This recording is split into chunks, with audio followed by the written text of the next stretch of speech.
মহাজনকৃত পদ। রাধারানী কি বললেন? ললিতা দেখে এসেছি। কি দেখলাম? মায়েরা কথা নয়, একটু লক্ষ্য করুন। রাধারানী বলছেন আমরা তো কৃষ্ণকে দেখেছি, আজকে রাধারানী কি দেখেছেন তাই শুনুন। কি বলছেন? বধূর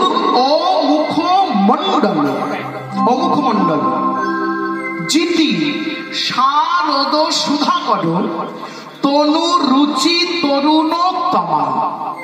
এটি হচ্ছে পদ। কি বলছেন?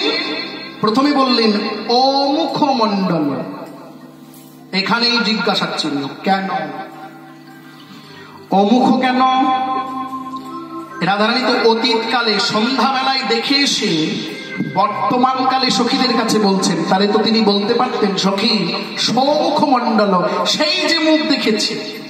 তা তো বলছেন না, বলছেন ও মুখমণ্ডল। বোঝাতে চাইলেন সেই যে দেখে এসেছি তা নয়, আমি এখনো দেখছি, তাই শোনই ও মুখমণ্ডল। শুধু ও এর ব্যাখ্যা, ও কেন? কারণ আমি এখনো তাকে দেখে এসেছি, এখনো দেখছি, তাই ও মুখমণ্ডল, আমার বধূর মুখমণ্ডল। সেটি কেমন?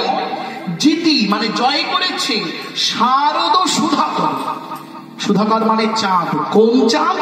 শারদীয়া পূর্ণিমার যে সবচেয়ে বড় চাঁদ, সব থেকে সুন্দর যে চাঁদ, সেই চাঁদকে জয় করেছে আমার বধূর মুখচন্দ্র।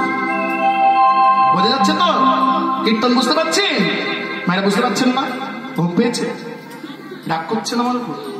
যাক, তাহলে বধূর ও মুখমণ্ডল জিতি জয় করেছে শারদ সুধাকর। পরক্ষণে বললেন তনু রুচি তরুণোত্তমা।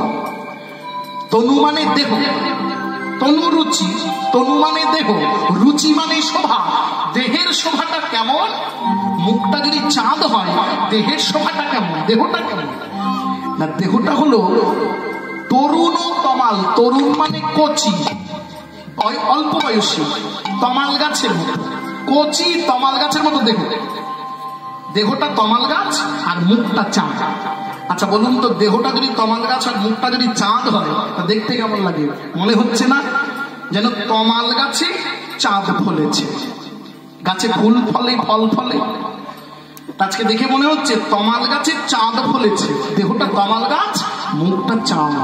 ওই জন্য আখরে আমরা গাইলাম তরুণ তমাল গাছে চাঁদ ফলেছে, 16 কলায় পূর্ণ করে ও ললিতা ও বিশাখা। এই এখনই দেখে হলো। পরক্ষণে বললেন আর কি দেখলাম জানিস? দেখলাম বধূর মাথায় আছে চূড়া বাঁধা। চূড়াটি কেমন দেখলাম? ও সে চূড়া